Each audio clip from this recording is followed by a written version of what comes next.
3, 2, 1. Respect the movie. What is it? Is that for Tame the theater? I interrupted the quote, dude. God Respect fucking damn it. the movie. Is that a Magnolia thing? That's a Magnolia, the quote, yeah. It's not very memorable. I'll get into that later. Wow. Welcome to the podcast. Welcome to the podcast. My name's Adrian Bard. My name's MacGregor Lakes. We're here to talk movies and get contentious a little bit. Opening up on the gate with your opinion before we enter the segment. This is what we in the industry call a little bit of foreshadowing. Uh-huh. But yeah, sorry about last week. We monitored the audio. We got MacGregor's opinions in here. We're happy. He says I'm a shitty editor, guys. I did not say that. I said nice things so that way I wouldn't have to say you were a shitty editor. I'm working on it, guys. Keep tuning in. We're gonna be so consistent. We're about to release this episode tomorrow or the next day. Yeah. Come on. We're podcast guys now. We're sweating here, man. Fuck stand up. If any local stand ups are listening, we're done. This is our retirement. No, I'm just kidding. It's our meal ticket out of the terrible comedy scene that has been nothing but wonderful to us that we are still actually a part of. Bro, shout out all our boys, bro. Shout out the guys. I don't know where we're going with this. Do you want to get into movie news? Yeah. It's not even news, but I just want your opinion on this thought that's been kicking in my brain for months now. Okay. You know the whole AI thing. Right. You know about AI. We're getting into I'm aware of AI. Let's get into the war. I've been reading the papers, yeah. But the thing about AI, people love to trash it.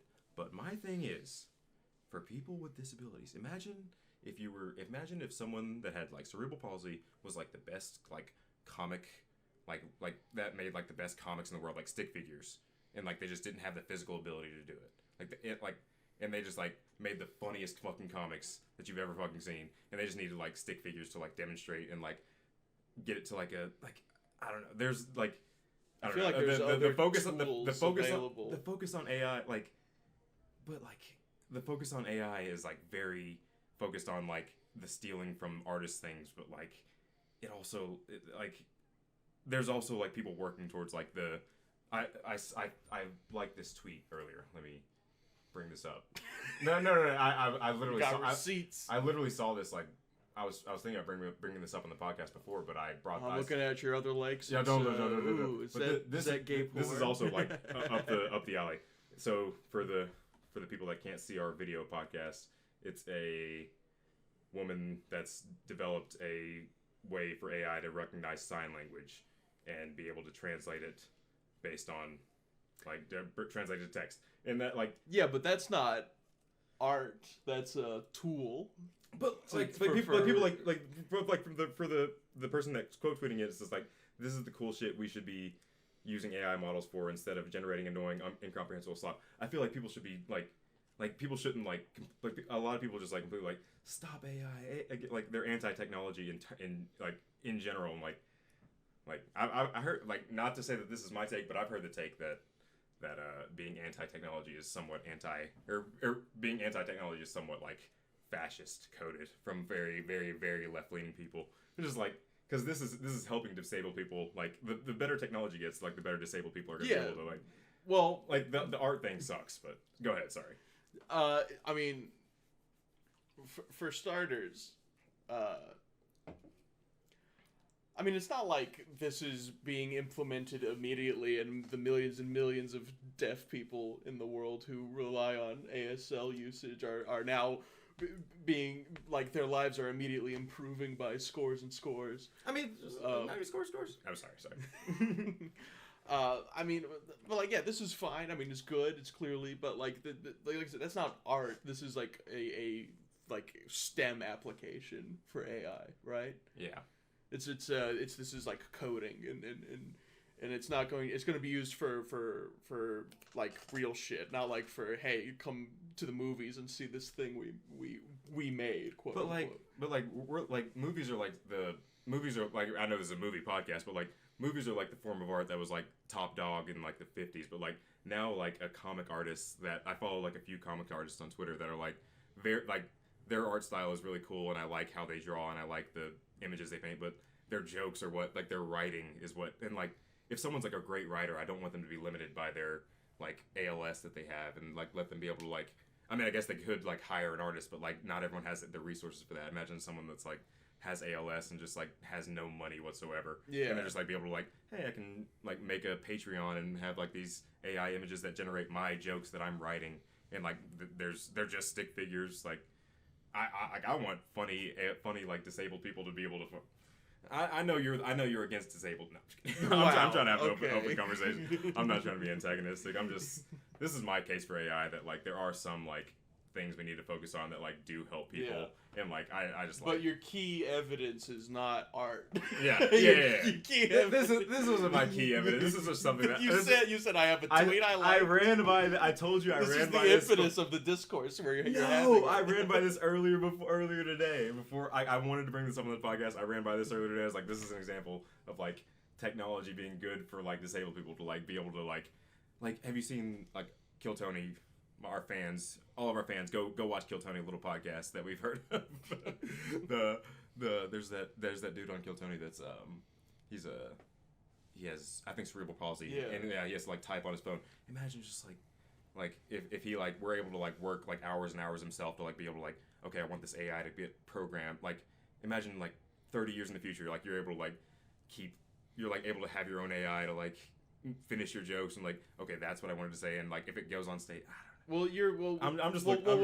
With that specific point, you've already gotten ahead of that. He's already has a solution, and that individual is pretty funny because like they have the tools that they do. They have the text to speech, more generic bot tone that adds a lot to the delivery. You know, my thing about that is like it is hilarious. Like whenever he's doing his stand up, like doing his like 1 minute set, but whenever like they're doing the interviews on Kill Tony, they're like throwing like jokes at him, like bow, like hilarious shit that he could like rebound, but like his physical state just doesn't allow him to like type. Like all he has is his thumb and his phone. Like I'm big into ergonomics, like being able to like go like as little like challenge there is. Like I love an ergonomic keyboard. I love like having a nice chair. I love being like my physical body being able to like have as little discomfort as possible to be able to like get my ideas out there.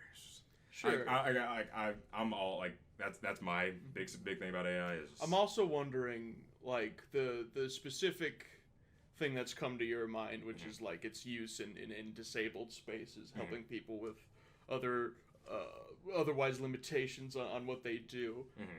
And I'm just thinking like that's not exactly what people who are against AI are. And I'm sure if you presented this to people who were very strongly passionate about preventing AI and stuff like films and books and whatever, I'm sure they're not gonna like immediately turn and be in like, you know, stab you or whatever.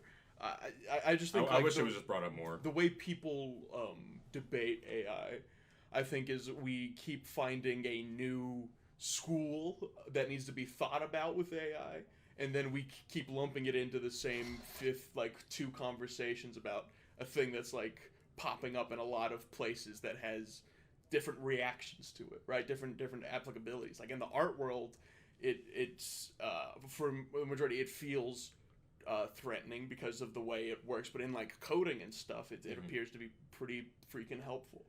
So you know, like there's places AI should be and shouldn't be, and I think what people, when they're talking about art, they're not necessarily talking about preventing anybody from having AI tools, but from preventing AI produced art, which are just databases of pre-existing labor by other people, preventing that from being fully abused by large corporations.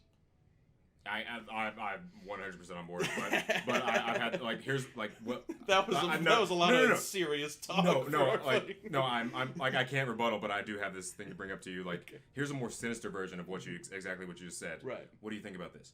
What do you think about like people who are very, very, very, very, very good writers, but they're very poor, being able to like log into a website and be able to generate an entire episode of their animated series that's like has like kick-ass writing, and just like it's kind of sinister because you're cutting out like an entire industry of like people like you have to go through, but it like allows like these artists to also thrive like with their ideas.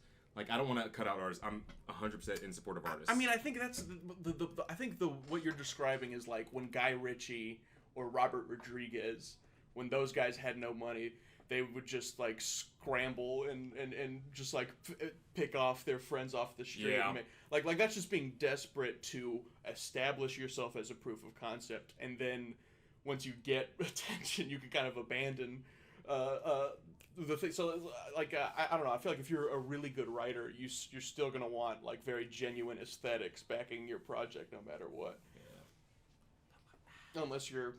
But like whenever you're like I don't know, I'm not trying, I'm just like bringing up ideas that are popping into my mind. Like imagine you like get all the money, you like put in all the time, you've been in the industry for 10 years, you've worked long hours, you finally get to direct a project, and then you get a like you're the writer, and then you like get to direct a project that someone's like animating. You're just like you have like meetings like day in and day out, and you just like they just still don't get it. It's just like, what if AI is able AI gonna get it? What if AI is able to get it, dude? We're only like... You know what AI is using? All the stuff those people made 15 years prior. But like, what if it's like a story that like... It's not like AI has a new interesting perspective. What if it's like what if your project is like the next Schindler's List, and like the only thing stopping you is like... You want AI art to be in the next Schindler's List. I want a story that's like better than Schindler's List to be animated. Like I'm not saying like people are gonna be gushing over the animation. People are gonna be like, God damn it, I needed this story to be told, and like the only way I'm going to be watching it is like has like good visuals and good music, and like it sucks that like the visual artists and like the composers are going to be cut out of that. But like, what about a really good writer that can just use, I don't know, maybe I'm just being selfish because I like writers, and writers got the short end of the stick a lot, but animators also do. I'm union guy. I don't want any of this to happen. I'm just thinking about I'm trying to like think like future positive, like 40 years in the future. I'm trying to think like what are like when we don't do anything about AI, how do we get ahead? What if like a Stephen Hawking guy was like able to like just fucking do his like Elon Musk chip and just fucking just like generate whatever, and like just want to kill himself all the time. Yeah, dude. He'll fucking generate the entire island, dude. He'll have a 3D model in his head. He'll have those fucking we gotta get more jokes in, dude. I'm fucking being too serious. But this is your subject, dog. Yeah, I knew it would bring something up in me at least, because I don't know. Do you have any closing topics on it? Because I've done my part, or for my like I've done justice to my point. I mean, there's much to think about AI that I'm not qualified to. Yeah. You know. I'm just excited to like dive into the future. That's my thing. Yeah. Like, I'm just excited because it's gonna like things are coming no matter what, and we got to see what's gonna happen. But it could be like either like her from or Spike Jonze, or it could be the Book of Eli. Like her has like a really positive outlook on the future, but the Book of Eli is like it's very grim. That's because her is shot in China, where the future is. And I don't know. We should talk about her one day. Do we have anything else before we get into movies? I mean, Oscar noms are not out yet, but we're getting up to it. We're gonna talk about Saltburn here in a little bit, but Saltburn, I feel like that's like feels like Oscar bait from little spoiler for what we're gonna talk about later. Yeah, I mean it. I know they. Sorry. They're putting a. Yeah, I don't know how Oscar campaigns go. Is there like a Facebook group where they all post trailers too?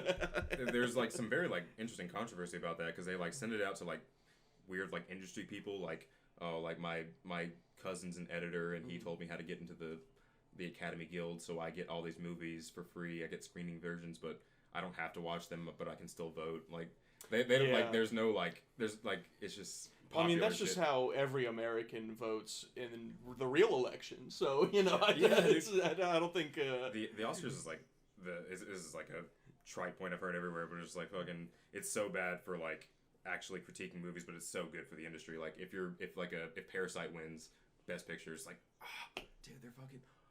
Oh, you wanted some piece of movie news? Did you hear about Parasite? No. Let's get into movie news about that podcast. The dad from Parasite, he killed himself. He killed himself? Because like it's so weird. Like this is this is a weird thing. This is a weird criticism you don't hear of like Chinese government. Fuck me. Wow. Asian governments, Asian governments. Wow, you Korean. went broader to try to sing. Like over in Asia, dude, they get serious about drugs, and like he got accused of like using drugs like marijuana, and like like it fucks their. So he went through like a 30s American like K-pop stars, this happens with K-pop stars all the time. Like they get like publicly accused, like, oh, you've been using drugs, like. He like wanted like a lie detector test and like a drug test to like prove he didn't do it, and like his like public persona was just like fucked, so he ended up just killing himself. Just like, dude, we gotta talk about that a little bit. Or like, I wish American celebrity was still like that. Yeah, we're fucking pussies, man. Yeah, dude. You know, like, could you imagine if someone came up to like a paparazzo came up to Timothy Chalamet and he's like, "Are you anorexic? Are you fucking anorexic?" He's just crying. Are you high right now? Yeah. We would have, like, peak American media was when Lindsay Lohan was losing her. That was. She's back. She's back to being hot. She was going hot. Dude, she was going through a rough spot, dude. Yeah, dude, peak Lindsay Lohan was Mean Girls. Yeah. She wasn't actually in high school. We used to properly murder our American celebrities. The South Park episode, whenever we would just rip them to shreds, man. Have you seen the South Park episode? Whenever they sacrificed Britney Spears to get a good crop, they're just like, we have to sacrifice a young hot celebrity every few years, just and the crop comes in. That's a pretty okay. South Park has some really good critiques on shit. But I don't know. The Oscar noms haven't come out, but Golden Globes happened. The Golden Globes did happen. I want to talk about. I just kind of don't care about award shows on a like. All I want to talk any about level. All I want to talk about is Saltburn. Oh, here's a fun thing. Did you see Joe Coy's? Did he do speech?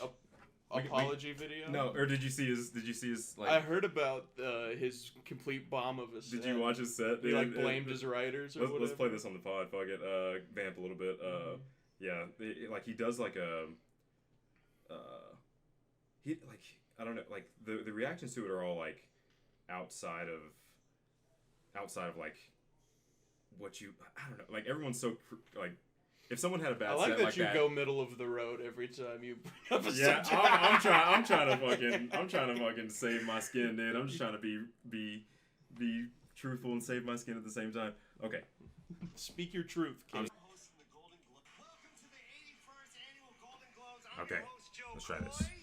I loved Oppenheimer. I just got one complaint. Needed another hour. Nice one, dude. It's like answered a lifelong question that's been on my mind for years. Yes, scientists do get laid.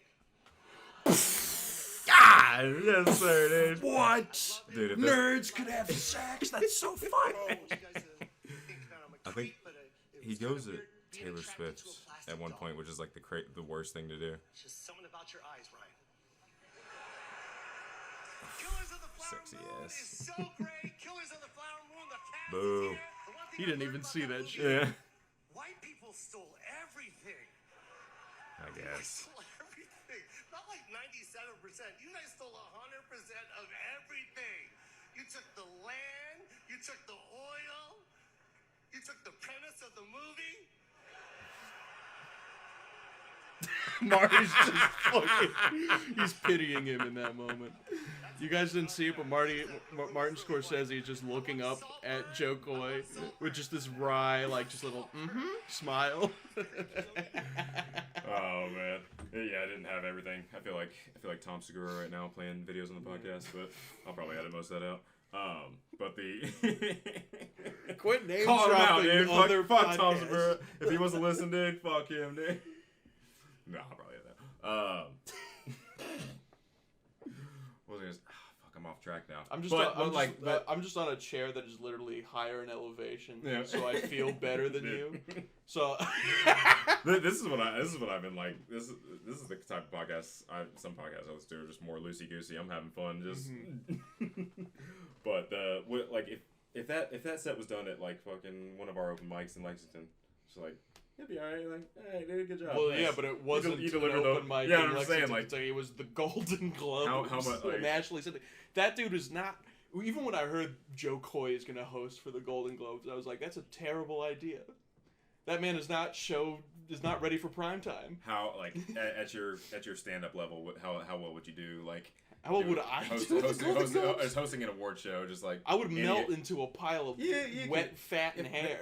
You're like a better stand-up than me. Like if they had jokes written for you, you could stand yeah, up if there. they had jokes written for like me, I would stand standard. up there and I'd shit myself in front of Robert De Niro. Come on, bro. Like I feel like I would like be able to stand in the pocket a little bit. You're better than me. You're like those dudes who watch football games and they're like, I could go a yard. I could get 1 yard. I've been on the field before. I've been with the bros on stage. But I don't know. I want to talk about Saltburn and like movie nominations because like it seems like that movie was like perfectly set up for like I don't know. You want to talk about Saltburn first? Yeah, let's talk about Magnolia. Saltburn. Magnolia would be like a good second one. Yeah. So you introduce the other one because you recommended it. Okay, so Saltburn is 2020 coming out in 2023, directed by Emerald Fennell. It stars Barry Kagan, Rosamund Pike, Archie oh, that's an African name. I gotta pronounce that right. Archie Madekwe. Yeah, there you go. Jacob Elordi. Fuck. This movie was just British Euphoria. Are you a Euphoria guy? No, not particularly. For real? Like everybody, like there's so many like movie people that I respect their opinion on movies that they just love Euphoria, and I just cannot get it, dude. It's just like there's so many movie reviewers that just love Euphoria. Just like, God, this feels like such. I know you didn't want me to talk about Zoomer bullshit, but Euphoria feels like some Zoomer bullshit, dude. It's just like, It's interesting because it's definitely made by like a millennial or a Gen X guy, right? It was made like it's like Zoomer bullshit, like in terms of like I like that's my thing. Like I love Zoomers, like I love TikTok, and I love like. And you are a Zoomer. Yeah, I'm like the oldest Zoomer there is, but like I love like funny kids that are younger than me. I love like retweeting and like reposting their shit. Like I love funny young kids, people, man. but I like don't like Gen like yeah I love these youngins, dude. Let me tell you. We gotta cut that. Oh boy, that's a good joke, dude. Got no reason to be there. No, but I let me re-justify so we can keep it in. Yeah. I just like I don't like the like Gen X and or like millennials like writing in a way that's like super like algorithmically funneled towards kids, and that's what Saltburn feels like to a T, dude. It's like that like that's what I'm. I don't know if that's necessarily like for committee purposes or more just like that's just kind of what happens when you fail to write a nostalgic movie, right? You know, because nostalgic in what sense? What do you mean? Well, this movie takes place in 2006 for what I thought initially was like no conceivable reason. Yeah. And then the soundtrack started to kick in. And that's when I realized it was like, oh, this is probably when Emerald Fennell was in college, right? When she went to uni. I didn't realize that was a woman's name. I thought it was a man. Yeah, it's good you do your research. Yeah. Yeah. All right, Mr. Research, Mr. Johnny Homework over here. Yeah. Mr. tries to understand why movies happen. I don't know. All right, and we're back. Yeah. So what I was trying to say was that I think Emerald Fennell was just trying to write like, you know, what was my experience in college, right? Like, you know, she was just trying to make a nostalgia movie, you know? Yeah. Something about a period of time that she really enjoyed. And those aren't necessarily a wrong idea. It's just I think she played it too close to, like, her reality, which is that it was boring. Yeah, for sure. Like, there's But when you do that, and this is how it gets back to the original thing, which is the weird Zoomer energy of it. Yeah. Is that I think, you know, in her trying to make the story more interesting than something that would have genuinely happened to her, and like approaching the themes I think she thought she wanted to talk about, like it couldn't be carried on the aesthetic of 2006 alone without it being fully a comedy, which she doesn't want it to be because she also wants to be a dark psychological thriller or whatever. So I think you just end up doing these easy lobs, these weird stylistic shots that young people who don't know, a lot about movies because they're young and they're getting started, Mm-hmm. This is like, My take is a lot more cynical than that. My take is that this bullshit ass movie was made because, or it was made it was shot super well, and the sound of it was absolute dog shit, and it was shot to be like a TikTok edit movie of Jacob Elordi or fucking Barry Keoghan or all of them just being hot and being like sucking up the drain, and just it's made to be like no audio, just like Cardi B song, or just like TikTok edits are like huge for like promoting a movie, and like I feel like they put all their chips into like, let's make this, let's get all the hot Jacob Elordi shots we can get, let's get all the fucking I don't know, there was my thing about it, like the sound was terrible, there was one shot whenever, hold on, I wrote a note about it, not to say that I'm really good at audio editing, but there was, whenever he was like reading it, he was like leading Barry Keoghan through, Jacob Elordi, rich kid, was leading the Barry Keoghan poor kid through the house. He was like showing him all the rooms, like this red room, blue room, and then like there was one take where it was like, what did he say? Just one more thing. It was like a completely different take, and it's like, if I'm as shitty as audio editing as I, like, people, like these people are getting paid so much, like that should not be a fucking problem. The editing is pretty bad. Like I like the visual editing, like all the fucking the story is not great, but like the visual, like there's so many beautiful shots, and it's like shot so well, but like the fucking like, yeah, it's got bad pacing, it's got pacing issues. Yes, but I think that's just because the aesthetic execution might have definitely been taking in those ideas of like, we want to get the youth crowd, the Tumblr crowd, the TikTok crowd. Yeah, that's why I think it's like a perfect edit movie. Yeah. But I think that's only what the aesthetic portion is supposed to do. You can still have a different ethos, towards the rest of the movie. And while I'm sure, like, I like I think I agree with the idea that aesthetically, what the cinematographer Linus Sandgren, what he was trying to do, what the set design people were trying to do, was for sure that. Yeah. And I think they achieved that, and I think it looks nice. I do think it looks nice, like, for sure, beyond everything else. But I think all of the problems just come from what I believe is Emerald Fennell as a writer and director just failing to take up the task, because this is a very lofty idea, right? This like weird 3-part, like 3 different stories surrounding the same events, right? Which is like trying to say this like kind of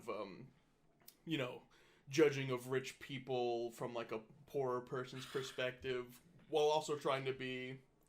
It's weird. It's like for sure. It's like it wrestles with like what it like, where it like, which perspective it wants to come from. Yeah, like, it wants to tell 3 different stories, but it doesn't know how to tell all of those as one story. Yes. So it kind of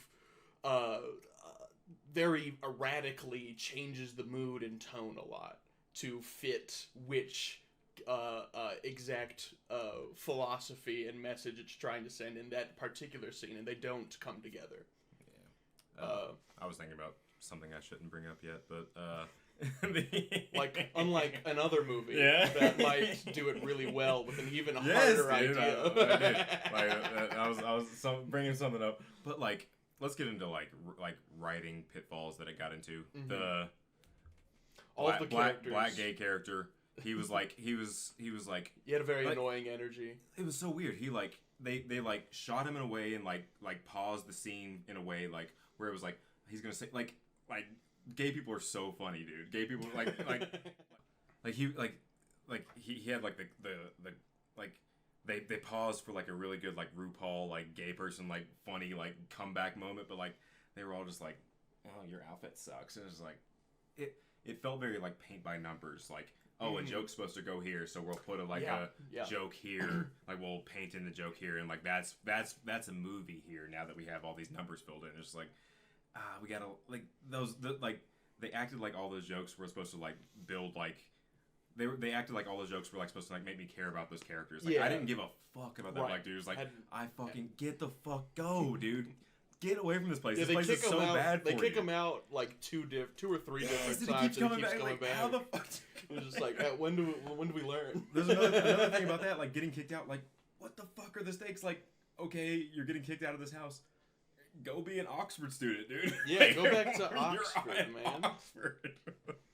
What, like, who the fuck cares about this? The dad might have been like the patriarch of the family. Might have been like the most inconsistent bullshit fucking annoying character. Yeah, because I bet for like he was like so whimsical at some points, but then he was like, "Get the fuck out of my." It's like, shut. Like, I don't know. Sorry, I'm gushing about how much this movie annoyed me, but I was pleasantly surprised. That's my thing about it. Yeah, it's just all the characters are inconsistent because they serve different purposes based on when like the movie thinks it should be about this thing and not that thing. It's like it's trying to hint at that it means multiple things, like the shots where Barry Keoghan's character is always looking in the mirror and it's always multiple reflections. Yeah. So there's multiple things at play here. He's not all that it seems on the surface, but they don't like make all of it meet. Like it's like they've spliced three different movies together on top of each other. And they're kind of like they just like have like a super tight lens on like where the movie's supposed to go, but like don't care about what are these characters caring about like outside of this movie lens. Yeah, it's like they focused a lot on hitting the beats but not the notes. Yeah, it's paint by numbers shit, dude. It's like I don't know, but I do commend this movie on being memorable. I do like the like I think it was memorably bad. There was the note that I wrote down whenever I saw him like watching Jacob Elordi jack off and he was like licking the drain. I was like, oh, you freak motherfucker, dude. It's like I respect it, dude. All the freaky stuff only doesn't work because it doesn't fully involve itself as a freaky movie. Yeah. It was like we are a freaky ass movie. And like it's not even like super consistent with his character either. It's just like what's your motivation, dude? Are you a psycho? Because especially at his ending monologue where he reveals the whole time he's been undermining the family to take the wealth away. It's like, then why did you do all this creepy psychosexual shit? I love how it acts like it's like a surprise that like he poisoned it's like whenever he like Jacob Elordi's last scene, whenever he's like drinking the bottle, it's like, oh, I wonder if this big bottle he's taking a chug of is gonna be like relevant later. It's like, he poisoned him. I guess we could have figured that after he was psychopathically lying about his like we already knew that. We already knew that he was like lying about his past. It's like, get the fuck, like who are you? What's your motivation? Are you maybe it would have benefited from being told non-linearly. Maybe, for sure. Maybe if the editor just like said, hey, Emerald, I know you told me like this, that, and the other, but I really went into the stew and cooked here. like the way like what if it was Memento style, like it was backwards? I haven't seen Memento. Can't comment. Can't comment. I'm a movie loser. This podcast has made me less lazy about movies. I watched 2 movies in the past couple days, and that's good for me. It's like if this was like a kung fu movie or any kind of movie about like dudes who fight. You're like the guy who just showed up to the dojo or whatever, and I'm like the dude who's been there for like a year, and I'm like, what do you know? And I like give you do easy gut shots and shit. Like I just bully you, and then like a more wizened gentleman will spank me, whatever. I don't know. Like I'm just like the asshole that knows a little more than you. I'm just like, come on, man, what do you know? Yeah. What do you got? God, podcasting is so hard. A scene that was really funny was when Barry Keoghan, when they're the friend group is like hanging out naked in the field, and then Barry Keoghan rolls up and Jay Willer's like, take those trunks off. Yeah. And he does, and everyone goes, wow, you have a large penis. Yeah. It's just like, what was that for? That's like that's all like that scene in particular makes me think like this is a TikTok edit movie being edited to like some like really cool song with been like him like walking up all cool, just like it's all visuals. They didn't give a fuck about the audio. Like I guess they're gonna win Oscars because kids told their parents that are voting for the Oscars to win it. It's just like pointless. Like the only thing you can do like to make movies to support movies you want is just like vote with your wallet. Like that's why I went to go see Blackberry and like wanted to like support those guys because they're like. We should watch an interview with Matt Johnson after this that I saw recently that was uploaded about Blackberry, and he explains the Canadian film industry. We'll get into that later, ladies and gentlemen. But I don't know. Is there anything else to talk about this one? I like the movie we were talking about. But yeah, once it like got to the end, I had a good amount of fun right there. Yeah, the last scene I thought was like, in the context of everything, it was stupid. But as it stands alone, I was like, I bet I liked him dancing. That was fun to make. Yeah. But I feel like this movie, along with like a TikTok edit movie, would be like a good like music video. Yeah. Like they were all like good music video actors, but like whenever Jacob Elordi's last scene and him Barry Keoghan like looking at each other is like that acting was terrible, dude. That acting was god awful, dude. I don't know. I don't know. I'm not an expert on acting. I probably would do way worse. I mean, I think the acting was fine. I just think they didn't have much to work with. You know, not even just talking about like the weak dialogue. I just mean like their characters are very one note and bizarrely without personality. Yeah. So you know, I don't think that too much. I did read a thing. I think this has been in the conversation, but someone interviewed Barry Keoghan, and he said that the scene in the graveyard where he fucks the grave of Jacob Elordi's character was He's a freak, bro. He said that was improvised. I like him now. He said he wanted a limited crew, just like someone pointing a camera at the spot. And he's like, I just want to see what I could do. Dude, okay, I like him now. That's the reason that like the woman scene didn't work. Like it was hot, but like his face is he seems like he looks like a 10-year-old dude. Even in the scenes where like he was supposed to like convince the mother from the Saltburn house to like come and like marry him or whatever and sign the will over, is like he still looks like a fucking ugly kid, dude. It's like I was like that's not sexy whatsoever. It's like I just think it's weird. It's like I just think about like what he was. I'm like, well, it tells me that like I think he was trying to get closer to making a more interesting movie than what Emerald Fennell had in mind. You like commend his performance? You think he like commend? It was like with what he had. You think he did really well? I think he had the idea of like I should be more creepy all the time. I just don't like his look, but I don't have any problem with his performance. Yeah. I just don't like how his fucking Irish ass face looks. But yeah, he did really well. I'll give him that. You review movies like Tony Soprano. Why is everyone so fucking ugly, huh? Back in my day, they had beautiful people in the movies. Al Pacino, Robert De Niro. These were people you wanted to suck the dicks of. Now we got these ugly twinks. Barry Keoghan. Nobody wants to fuck this guy. This fucking Moulignon, he's a fucking fan. I can't say that. Damn it, that's not called podcast. But alright, I'm fucking up. You want to talk about the next movie? Yeah, let's go into Magnolia territory. You introduce it. Yeah, so Magnolia's 1999 movie, written and directed by Paul Thomas Anderson, shot by Robert Elswit, starring just a motherfucker of a cast, dude. It's got too many motherfuckers in it.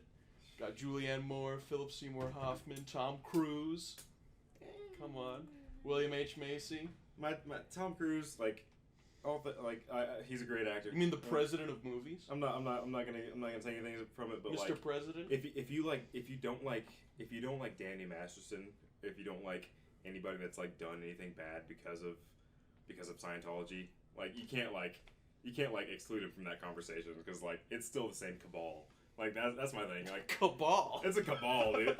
What do you mean? It's a cabal, dude. It's like a brain trust, dude. Just like you have to fucking like completely believe. I don't know why you had to use the Jewish word. Yeah. Oh, come on. Oh, fuck. I didn't realize you that was could have Jewish. said, you know, consortium. You know what? Oh, fuck. We gotta cut this out. We gotta cut this out. We're not gonna go. We're not gonna go Hollywood with this. Hold on. Stop.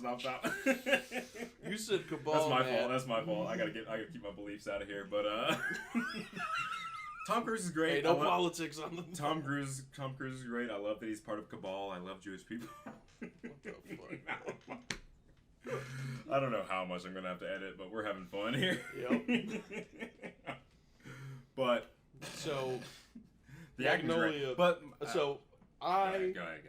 really like this movie. Yeah. I think it's probably one of my favorite movies now. And I'm getting a sense that you do not necessarily agree. Like, my biggest thing about it is it feels like the perfect movie for a casting director. It feels like every every character like puts on like a rock star fucking Oscar worthy performance. Yeah. But like, what like who cares? It's just like I don't know. Every character has like a piece of it. It's just like, what do the frogs mean? I don't know. Or like, do the frogs mean something that I don't get? I like, convince me on this movie, please. Okay. Please convince me on this movie. I mean, all right. So what made you say? Oh yes? wait, do you want to give your ratings on the last movie? I thought we did that at the end. We can do that at the end, but like sometimes we can do it. I'm sorry, but I gave we can just do Saltburn 2 stars out of 5. I'll go. Wait, 2 stars. That's 4. I'll go low 5. It was pretty fun. Yeah. Yeah, I enjoyed like sitting there and like making fun of it a little bit. In spite of how pointless it felt, it did try something. I guess. Yeah. Okay. Sorry. Yeah. I can. Sorry, go ahead. But yeah, I mean, like, so what did you like about Magnolia first? What did speak to you about Magnolia? The cinematography was really awesome. Mm-hmm. The performances, I fucking love John C. Reilly. I fucking love Phyllis Seymour Hoffman. I love Julianne Moore, that you taught me last week. But yeah, everyone gives like it's like a 10 out of 10 performance. Like, there's nowhere to pick apart the performances at all. But like, there's like nothing to bring it together. There's like nothing to make it like make me remember like I couldn't tell you a quote. Dude. It's like I've tried this movie twice. Like I feel bad for like not liking Paul Thomas Anderson, but it's like this movie just doesn't grab me. Okay. Like, so did you think like none of it contributed to the same idea, to the same focal point? I feel like there was like not necessarily that, but I feel like there were like 3 or 4 different like excellent movies. Mm-hmm. Other than that, like excellent like Oscar winning movies. Like other than that like we just saw a piece of, and like they all culminated a little bit, and like the frog thing was cool and surprising, but it was just like I don't remember much about it. It was like, I'm trying. Please. No. Please. I think I'm just trying to get. I'm just trying to understand. I've always felt bad about like Paul Thomas Anderson takes. No. It's okay to not like a well-liked director. Yeah. I don't like Aliens, the sequel to Aliens. Yeah, for sure. I love disagreeing with most takes. But I think with Magnolia, I'm just trying to like understand where you begin to like get lost, where I seem to be able to see something. So just to make it easier for me to understand. So I think what you might be missing is that Magnolia is it's one movie, right? It's one thesis, one idea. What's going on in it, the constant showing up of different characters, and even though they don't always meet and overlap, and everything's not tied together in one bow, what they are doing is pushing you towards the same conclusion, right? They're doing their work. When we come back in, we're seeing them fill their role, right?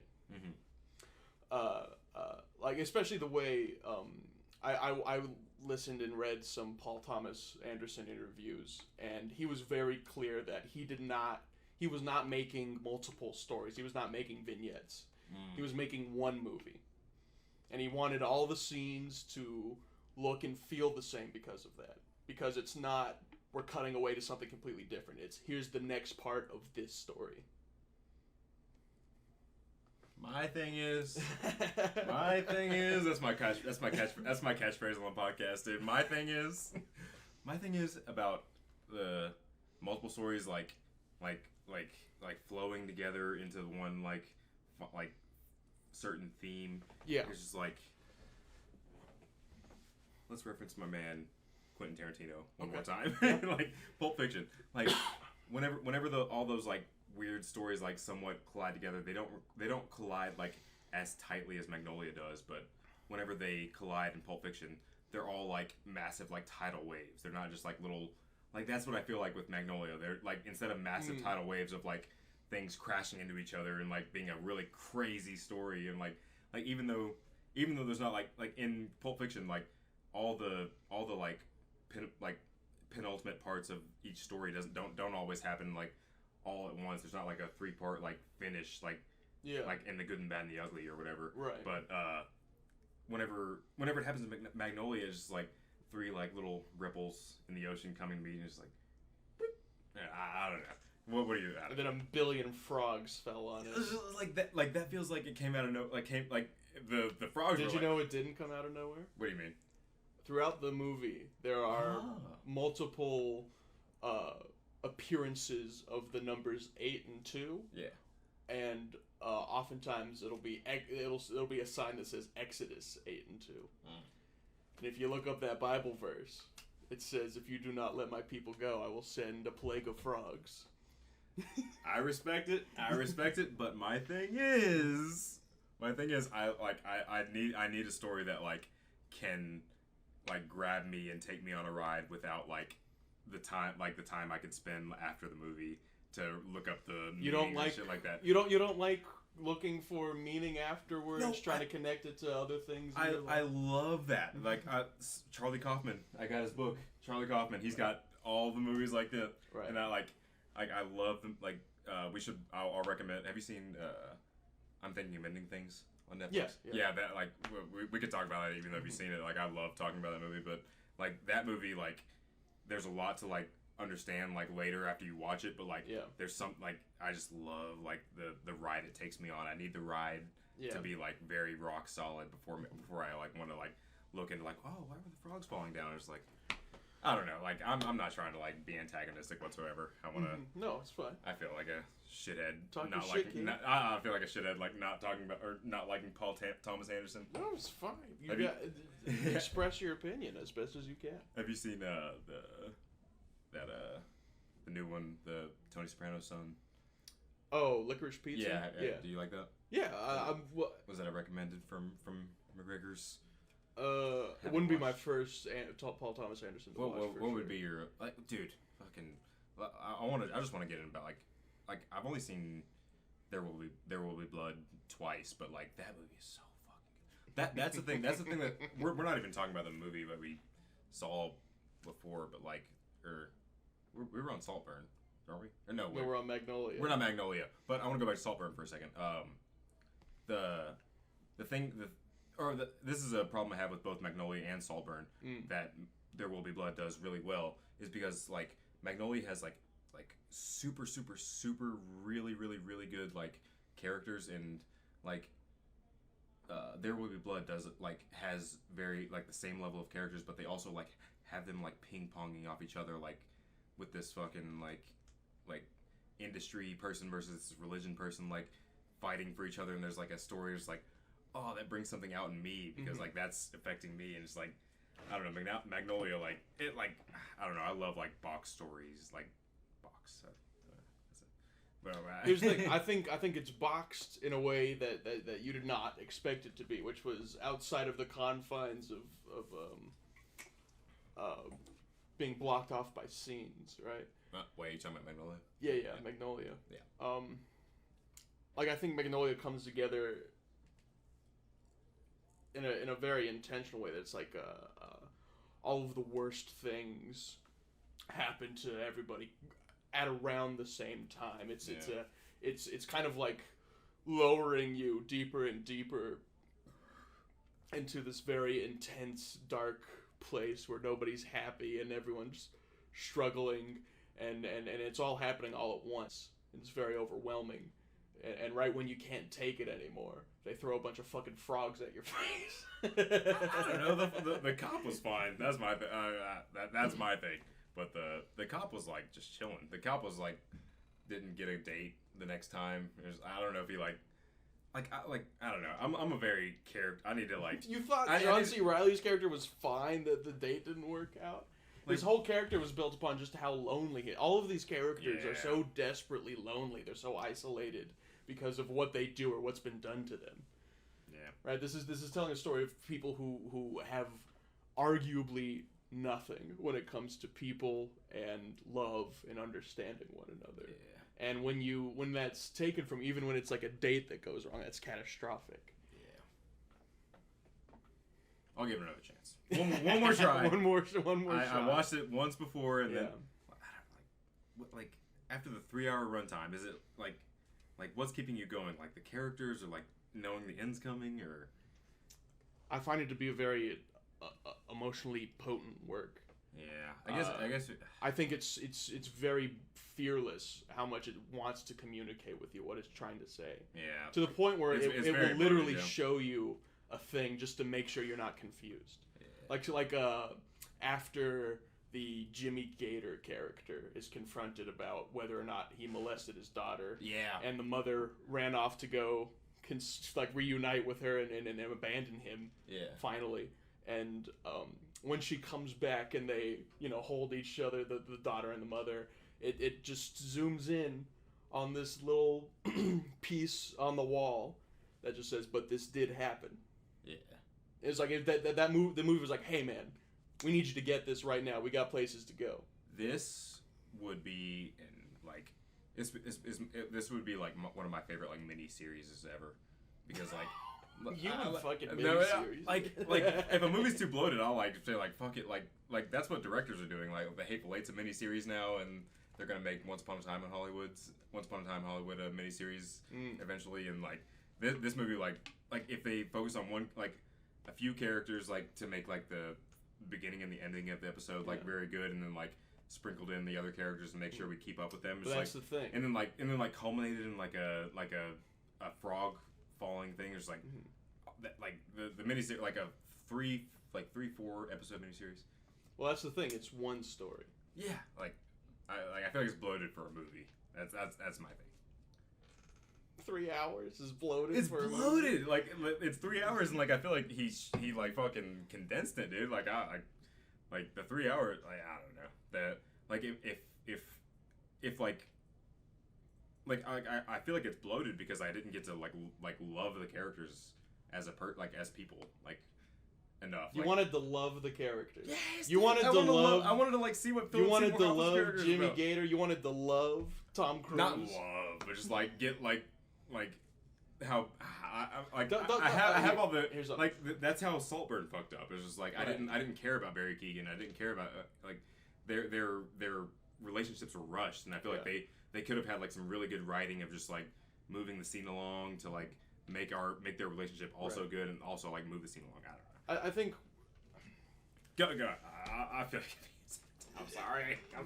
No, you're fine. I think the characters aren't there to be characters. They're there to serve a purpose. Yeah. They're there to give you a perspective, show you a series of facts and opinions that you may or may not agree with, but they contribute to an overall idea that kind of ends up in the core of your head as the movie goes on. And I think this should be true for most movies. This is why Saltburn fails, because its characters are just random like people that kind of pop up just because they have to be there. They're kind of stand-ins for. And they're like a quarter. Yeah. They're like the quarter of like the talent when it comes to acting. Right. Like none of them are as good as like the people in Magnolia. But in Magnolia, the characters are not people that are presenting their best selves to you. Yeah, right. They're not trying to endear themselves to you. Right. Yeah. They are reacting to events that are pre-written for the purpose of sending an idea to you, right? And that's what Magnolia, I think, I think any good movie is what it uses characters for. Yeah. So if you find that like a character's unlikable, think like why? Like what is the movie trying to tell me about why this character is such an asshole? Or why I can't find myself sympathizing or understanding what this character's going through. I don't know. Like a great movie will like make you like Martin Scorsese, he'll like make you feel conflicted with like Jordan Belfort and like, God, I love Jordan Belfort, but he'll like I like a movie that like makes me feel like I love him, but I still want to I want to keep watching a character, and that's what Magnolia maybe falls short for me. It's like they're presenting these characters as like they have flaws, and they're like digging into the flaws and like making sure the flaws are like front and center. But like I also want like, why should I keep watching these characters? Like why don't I like, not all the characters in Magnolia are shitty. Like I wanted to see more of like what John C. Reilly is gonna go do, but like he just went on a date and it didn't go well. And the girl that he went on a date with went and did coke while the frogs fell. Well, you saw the ending, right? Where everyone. I did. Yeah, where him and her, the very last scene in the movie, it's him and her talking. Oh shit. Maybe I didn't watch I watched like an illegal version. Maybe I all right. No, so I love the movie. I love the movie. Actually, never. No, but wait. So like, what's the outcome of the movie? The outcome of the movie is mostly the people that kind of turn around and say, I'm gonna use my regret and I'm gonna try to do something about it. Get a generally happier ending than the ones that don't have that. Right? Oh, okay. Right. Shit. Erase all my criticisms. You didn't even see the ending. I thought I did. Like the fucking illegal version I watched like went all the way to. Yeah, I find the ending to be the most like important part, especially the ending, like the very ending. Damn. Fuck. Yeah. All right. Movie podcast canceled. God damn it! I don't have good criticisms. No. No. I guess like it's a good movie if I fucking felt that way, and then it taught a lesson at the end. I do like that. Mm-hmm. But I don't know. I can say more gushy stuff about it. If you go ahead and gush. I'll look at my notes. I have anything fun to say. Mm-hmm. Yeah, I think this movie. I got one. Can I say this real quick? Yeah. What's up? Imagine if Tom Cruise, like someone that looked like Tom Cruise, was like the Andrew Tate of the '80s, or no. That would be so sick. Yeah. It's just, and that's another thing it's approaching is like men, right? How men act and shit. He was so Andrew Tate. Andrew Tate came from guys who were in the '90s. Yeah, he wasn't the first dude. He was not the first. And there's always been some who's like, I'm gonna be a pickup artist. I'm gonna go call women sluts. Go ahead. I don't know if I was interrupting you. No, but yeah, Magnolia. I think it's what makes it work really well is that it makes sure that the struggles that all the characters are facing are arguably the same, right?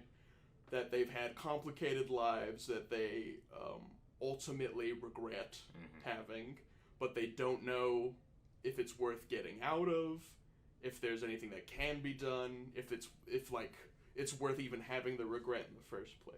Yeah. Right, and I think it's interesting because whenever they give characters like big speaking moments, it's pretty much all heading to the same direction that regret is terrible and it is absolutely necessary. Because if you don't address it, you're gonna die and be terrible. I feel like most of my like complaints with this movie are like from form, like from the like technical aspects of movies, just like or not even the technical aspects. Like there's too many monologues. I don't want to listen to this many monologues. But like that was an awesome point. There's like, God, I don't want to listen to this many monologues in a movie. God. We should watch it together, just so I can like. Yeah, you could paraphrase for me. Yeah, just so I can say a bunch of bullshit. But yeah, I love Magnolia. I think it's an amazing movie. Let me look for my notes, see if I have any other funny jokes I wrote. Female friends. You have to get female friends to set jealousy traps, which is a funny quote I wrote down. Yeah, the whole Tom Cruise model, his like when he's on stage at the convention, that's just hilarious. But I think one thing that made me laugh really hard was when he was doing the big reveal, it starts playing the Sprach Zarathustra, which is the 2001: A Space Odyssey. You know. Yeah. And he's just like flexing, and like the dude's going, ah! Yeah. And then it unfurls this banner that says "Seduce and Destroy," and it's just furry art of him as like a wolf chasing this like sexy looking cat. It is just like so fucking funny. Dude, you can't fucking furries are the I can't even say the mans because a lot of them are trans, but shout out to furries are the people. Shout out to furries Shout for being out the to people, furries. dude. They're fucking they're engineers, coders, dude. They're They're moving keeping this country together, dude, man. They're generals. That's why I'm pro technology, because the furries are pro technology. They're fucking they're all the ones. But I don't know. I've got a recommendation. Do you have any closing thoughts on this movie, Magnolia? We've talked about. You want to close anything out with this? I think Magnolia, even if We got so much time. you don't like it, I think it's a worthwhile watch, because it'll probably be like a taste setting thing where you're like, oh, I don't like these kinds of movies, you know, because you know, you can't change personal taste. There's definitely like some shit to like be learned about fucking filmmaking and just like how to write characters, because all these characters are like their own people, like don't get affected by like what's being shown. Like I respect Paul Thomas Anderson. I'll bow down 100,000 times, dude. He's like, I love Big Nights, love the There Will Be Blood. It's just like this it just doesn't grab me. I respect him. High 6 out of 10. High 6 out of 10. 5 out of 5. 5 out of you got perfect go movie. 10 out of those. All right. As good as they get. Is it a high 5 out of 5? You going to the ether? You going to a high? I'm hitting the roof.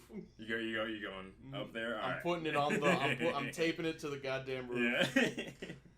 But all right. Yeah, we'll get into the outro. I want to recommend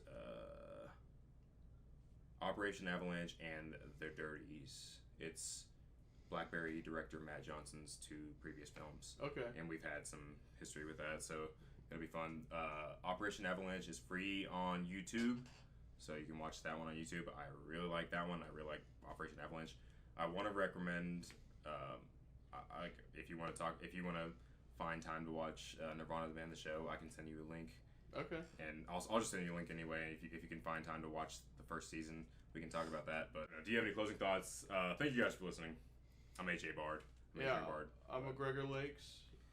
Thanks for listening. Appreciate it. Come check out our stand up. We're not very active, but we love it. We love art. Yeah, we still write jokes. I still write jokes, anyways. I'm trying to remember how to do it, but thank you guys for listening. If you listened, we love you. Keep listening. We're going to be consistent.